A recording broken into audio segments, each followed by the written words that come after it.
আজকাল ছোট থেকে বড় সবার পছন্দের তালিকায় চিকেনের স্থান সবার উপরে। যেকোনো ধরনের ফাস্ট ফুড বা এমনি রান্নাতে চিকেনের কদর দিন দিন বেড়েই চলেছে।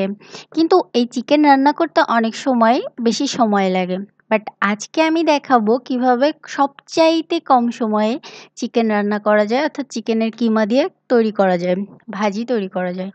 আর এই ভাজিটা আপনারা যেকোনো পুর হিসেবেও ব্যবহার করতে পারেন, যেকোনো স্ন্যাক্সে বা আদার্স। বাট বিলিভ মি, এর থেকে চিকেনের কোনো সহজ রেসিপি আর হতেই পারে না।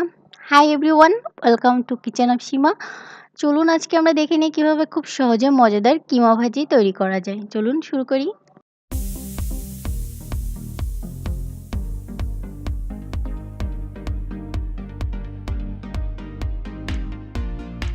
চলুন আমরা দেখে নিই ঝটপট কিমা ভাজি তৈরি করার জন্য আমাদের কী কী লাগছে। আমাদের লাগছে চিকেন কিমা। এখানে আমি 1 কাপ মতো চিকেনের কিমা নিয়েছি।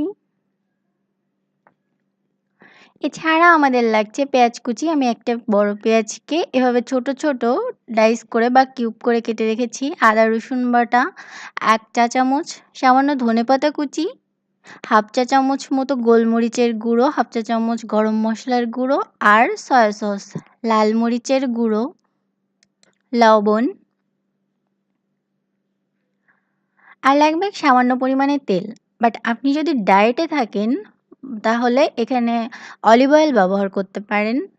আমি সয়াবিন তেল দিয়েছি। এবার চিকেন কিমার ভিতরে প্রথমে আমি দিয়ে দিচ্ছি 1 চা চামচ সয়া সস, স্বাদ মতো লবণ, হাফ চা চামচ গোলমরিচের গুঁড়ো, লাল মরিচের গুঁড়ো হাফ চা চামচ, আদা রসুন বাটা 1 চা চামচ, দুটো মিলে। এবার এগুলোকে ভালো করে মাখিয়ে নিচ্ছি। এটাকে মাখিয়ে অন্তত 15 মিনিট মতো রেখে দিবেন। বাট যদি হাতে সময় কম থাকে তাহলে আপনি সাথে সাথেও ভাজি করতে পারেন। আমি এখানে সয়াবিন তেল নিয়েছি। আপনি ডায়েটে থাকলে খুব সামান্য পরিমাণে অলিভ অয়েল ব্যবহার করেন। আমি এখানে প্রায় হাফ টেবিল চামচ মতো সয়াবিন তেল নিয়েছি। তাতে প্রথমে পেঁয়াজ কুচিটা দিয়ে দিচ্ছি এবং এটাকে হালকা করে ভেজে নিচ্ছি। এরপর এটা ভাজা হয়ে গেলে এর মধ্যে আমি চিকেন কিমাটা দিয়ে দিচ্ছি এবং এটাকে ভালো করে নেড়ে নেড়ে ভেজে নিচ্ছি। 3 থেকে 4 মিনিটের মধ্যে চিকেন কিমাটা ভাজা হয়ে যাবে, কারণ চিকেনটা খুব তাড়াতাড়ি নরম হয়ে যায়। আর যেহেতু এটা কিমা করা,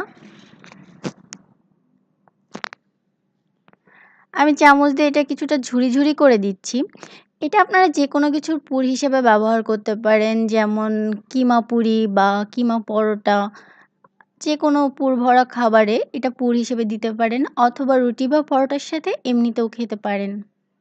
আপনি চাইলে এটা ঠান্ডা করে বক্সে ভরে ফ্রিজে রেখে সংরক্ষণ করতে পারেন এবং পরে প্রয়োজন মতো ব্যবহার করতে পারবেন। ভালো প্রোটিনের উৎস। আর তৈরি করতে ম্যাক্সিমাম 5 মিনিট মতো লাগতে পারে যদি আপনি ম্যারিনেশন টাইমটা বাদ দেন। এরপর 3-4 মিনিট পর যখন চিকেনটা নরম হয়ে যাবে, এর মধ্যে আমি দিয়ে দিচ্ছি হাফ চা চামচ গরম মশলার গুঁড়ো আর দিয়ে দিয়েছি সামান্য ধনেপাতা কুচি।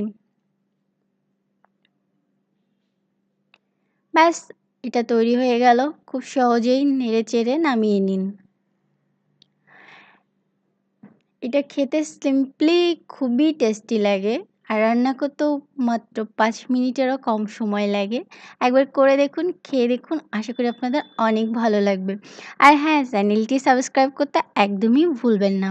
ভিডিওটি দেখার জন্য অসংখ্য ধন্যবাদ।